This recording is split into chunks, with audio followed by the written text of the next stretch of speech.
নমস্কার, আমি আকাশ। পুরাণ পর্ব ইউটিউব চ্যানেলে আপনাদেরকে আবারও স্বাগত। কেমন আছেন বন্ধুরা সবাই? আশা করি আপনারা সবাই ভালো আছেন। আমার ভিডিওগুলো কেমন লাগছে অবশ্যই কমেন্ট করে জানাবেন। তো চলুন আজকে একটা নতুন ভিডিও নিয়ে আপনাদের সামনে চলে এসেছি। আজকে যে বিষয়ের উপরে কথা বলবো সেটি এমন খুব কম মানুষ আছে যে সেই বিষয় নিয়ে জানে না। এটি একটি যুদ্ধ না, বা যুদ্ধ বলাটাও ভুল। তাহলে কি, কেনই বা এই যুদ্ধ হয়েছিল?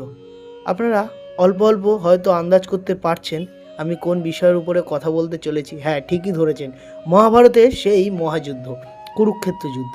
আসলে কেন শুরু হয়েছিল এই কুরুক্ষেত্র যুদ্ধ? কিসের হিংসা ছিল এই যুদ্ধে, বা কি কমতি ছিল এই যুদ্ধে? কোনো বংশ পরম্পরার যুদ্ধে ছিল এটা, না ভাইয়ে ভাইয়ে দ্বন্দ্ব ছিল, না সম্পত্তির ভাগ বাটোয়ারা নিয়ে ছিল এই যুদ্ধ? এই যুদ্ধ শুধু দুই ভাইয়ের লড়াই ছিল না, এ ছিল ধর্ম অধর্মের মুখোমুখি সংঘর্ষ, অন্যায়ের বিরুদ্ধে ন্যায়ের জায়গা। শৈশবের ঈর্ষা থেকে শুরু করে দ্রৌপদীর অপমান, পাশাখালার অন্যায় থেকে কৃষ্ণের শান্তির শেষ প্রচেষ্টা, সব মিলিয়ে কিভাবে যুদ্ধ অবশ্যম্ভাবী হয়ে উঠল সেই আজ আমরা সম্পূর্ণ বিস্তারিতভাবে আলোচনা করব এই ভিডিওতে। তাই আপনাদের কাছে বিনীত অনুরোধ, ভিডিওটি শেষ পর্যন্ত অবশ্যই দেখবেন। চলুন তাহলে ভিডিওটা সরাসরি শুরু করি। বন্ধুরা, মহাভারতের কুরুক্ষেত্র যুদ্ধ হলো পৃথিবীর ইতিহাসের সবচেয়ে শিক্ষণীয় যুদ্ধ। এই যুদ্ধ কেন হলো তার পিছনে রয়েছে শতাব্দীর পর শতাব্দী ধরে জমে থাকা অপমান, অন্যায়, রাজনীতি, প্রতিশোধ, ঈর্ষা এবং শেষ পর্যন্ত ধর্ম প্রতিষ্ঠার সংগ্রাম। আজ আমরা সম্পূর্ণ ধারাবাহিকভাবে সেই কারণগুলোর দিকে যাব। প্রথম কারণ, হস্তিনাপুরের রাজা শান্তনুর দুই স্ত্রী, গঙ্গা ও সত্যবতী। গঙ্গার পুত্র ভীষ্ম আর সত্যবতীর পুত্র বিচিত্রবীর্য। বিচিত্রবীর্য মারা গেলে তার স্ত্রীদের নিঃসন্তান রেখে যান। এই অবস্থায় সত্যবতী ডাকেন ঋষি ব্যাসদেবকে, যিনি তার আগের পুত্র ছিলেন। ব্যাসদেব দুই রানীর গর্ভে জন্ম দেন ধৃতরাষ্ট্র, যিনি ছিলেন জন্মগতভাবে অন্ধ; পাণ্ডু, যিনি ছিলেন দুর্বল শরীর তবে জ্ঞানী ও বীর; এবং বিদুর, জ্ঞানী ও নীতিমান। রাজসভার সিদ্ধান্ত, অন্ধ রাজা হস্তিনাপুরের শাসক হতে পারবে না, তাই পাণ্ডুই রাজা হন। এই জায়গাতেই দুর্যোধনের পরিবারের মনোক্ষোভ শুরু হয়। পাণ্ডু মৃত্যুবরণ করলে তার 5 পুত্র যুধিষ্ঠির, ভীষ্ম, অর্জুন, নকুল, সহদেব ছোট বয়সেই অনাথ হয়ে পড়ে। ধৃতরাষ্ট্র দায়িত্ব নিলেও তার মনে ছিল পক্ষপাত। নিজের 100 পুত্র কৌরবদের প্রতি ছিল প্রবল আসক্তি। বিশেষ করে বড় পুত্র দুর্যোধন শুরু থেকেই পাণ্ডবদের প্রতি ছিল তীব্র ঈর্ষান্বিত। যুধিষ্ঠিরের জনপ্রিয়তা, অর্জুনের প্রতিভা, ভীষ্মের শক্তি সকলেই দুর্যোধনকে কষ্ট দিত। শৈশবেই দুর্যোধন ভীমকে বিষ মিশ্রিত খাবার খাইয়ে হত্যা করতে চেয়েছিলেন। ভীম মারা যায়নি, সে নাগলোক থেকে আরও শক্তিশালী হয়ে ফিরে আসে। এইভাবেই চরম প্রতিদ্বন্দ্বিতার সূচনা শুরু হয়। একদিন গুরু দ্রোণ সকল রাজপুত্রকে পরীক্ষা নেন। অর্জুন অসাধারণ প্রতিভা দেখায়। এই ঘটনা দুর্যোধনকে আরও জ্বালিয়ে তোলে অন্তর থেকে। দুর্যোধন মনে মনে স্থির করে পাণ্ডবরা বেঁচে থাকলে সে কোনোদিনও রাজা হতে পারবে না। সেই কারণেই তিনি একটি ফন্দি আঁটে, তবে তার ফন্দির সঙ্গী ছিল চরম কূটনী শকুনি। দুর্যোধন ও শকুনি মিলে একটি মোমের প্রাসাদ তৈরি করে, যার নাম ছিল লাক্ষাগৃহ। সেখানে পাণ্ডবদের পাঠিয়ে আগুন লাগিয়ে মারার পরিকল্পনা করা হয়। তবে বিদুর ছিল অত্যন্ত জ্ঞানী ও সতর্কবান একজন। তবে বিদুরের সতর্কতায় তারা অলৌকিকভাবে বেঁচে যান। এই চেষ্টা প্রমাণ করেছিল কৌরবরা পাণ্ডবদের অস্তিত্বই মেনে নিতে চায় না। দ্রৌপদীর স্বয়ংবরের পরে যখন পাণ্ডবরা তাকে ঘরে আনে, তখন তিনি হয়ে ওঠেন 5 ভাইয়ের সহধর্মিণী।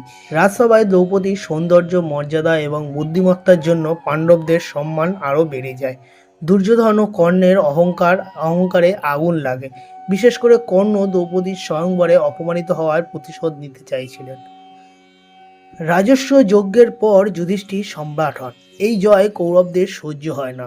দুর্যোধন ইন্দ্রপ্রস্থের ঐশ্বর্য দেখে আঘাত না পেয়ে লজ্জিত হয়। দ্রৌপদীর হাসির ভুল ব্যাখ্যা করে সে পাণ্ডবদের বিরুদ্ধে হিংসা দ্বিগুণ করে তোলে। শকুনির ছকবাজিতে যুধিষ্ঠিরকে পাশার আসরে ডেকে আনা হয়। তিনি তখন পাশার আসরে আসার পরে যুধিষ্ঠির একে একে হারান রাজ্য, ধন, ভ্রাতারা নিজেকে, এমনকি লাস্টে সর্বশেষে তিনি তার পত্নী দ্রৌপদীকেও পাশার বাজিতে রাখেন এবং দ্রৌপদীকেও হারান। দ্রৌপদীর সভায় অপমান, চুল টেনে টেনে টানা, বস্ত্রহরণ, চেষ্টার অপমান, এটাই যুদ্ধকে অপরিহার্য করে তোলে। দ্রৌপদীর শপথ, যতদিন না আমি আমার অপমানের প্রতিশোধ দেখছি ততদিন চুল বাঁধব না। এই দৃশ্য দেখে মহাজগৎ স্তব্ধ ছিল। দ্বিতীয়বার পাশা খেলা বসানো হয়। এবারও যুধিষ্ঠির হারেন। পাণ্ডবরা যান 12 বছরের বনবাসে, 1 বছরের অজ্ঞাতবাসে। এই সময় তারা অর্জন করেন অস্ত্র শক্তি, ধৈর্য, মানসিক প্রশস্তি। বনবাস শেষে পাণ্ডবদের ন্যায্য অধিকার ফিরিয়ে দিতে কৃষ্ণ নিজে যান ধৃতরাষ্ট্র ও দুর্যোধনের সভায়। কৃষ্ণ বলেন, পাণ্ডবদের শুধু 5টি গ্রাম দিলেই যুদ্ধ হবে না, কিন্তু দুর্যোধনের উত্তর সুইয়ের আগার মতো জমিও দেব না। এতেই ঘোষণা হয়ে যায় যুদ্ধ এখন অনিবার্য। অর্জুন যুদ্ধ করতে চাইছিলেন না, তিনি ভেঙে পড়েছিলেন দাদু, গুরু, পিতৃসম কৌরবদের দেখে এবং ভ্রাতাদের দেখে। তখন কৃষ্ণ তাকে শোনান ভগবদ গীতা, যার মূল শিক্ষা যুদ্ধ নয়, এটি ধর্মরক্ষার সংগ্রাম। অন্যায়ের বিরুদ্ধে নীরব থাকা অধর্ম, সত্যের জন্য দাঁড়ানোই সর্বোচ্চ কর্তব্য। কেন যুদ্ধ অনিবার্য হলো, যার মূল 7টি কারণ, সেই 7টি কারণ আপনাদের সঙ্গে আলোচনা করি। সিংহাসনের উত্তরাধিকার নিয়ে দ্বন্দ্ব, দুর্যোধনের অসীম হিংসা ও অহংকার, কর্ণের প্রতিশোধ, দ্রৌপদীর অপমানের ক্ষত, শকুনির চক্রান্ত, দ্রৌপদীর মহা অপমান, পাশা খেলার অন্যায়, কৃষ্ণের শেষ প্রস্তাব ও প্রত্যাখ্যান হওয়া, এই সব মিলেই কুরুক্ষেত্রের যুদ্ধ হয়ে ওঠে ধর্মের পুনঃপ্রতিষ্ঠার পথ।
বন্ধুরা, কুরুক্ষেত্রের যুদ্ধ ছিল না কোনো ব্যক্তিগত লড়াই, এটি ছিল অন্যায়ের বিরুদ্ধে প্রতিবাদ, হিংসার বিরুদ্ধে ন্যায়, অধর্মের বিরুদ্ধে ধর্মের জয়।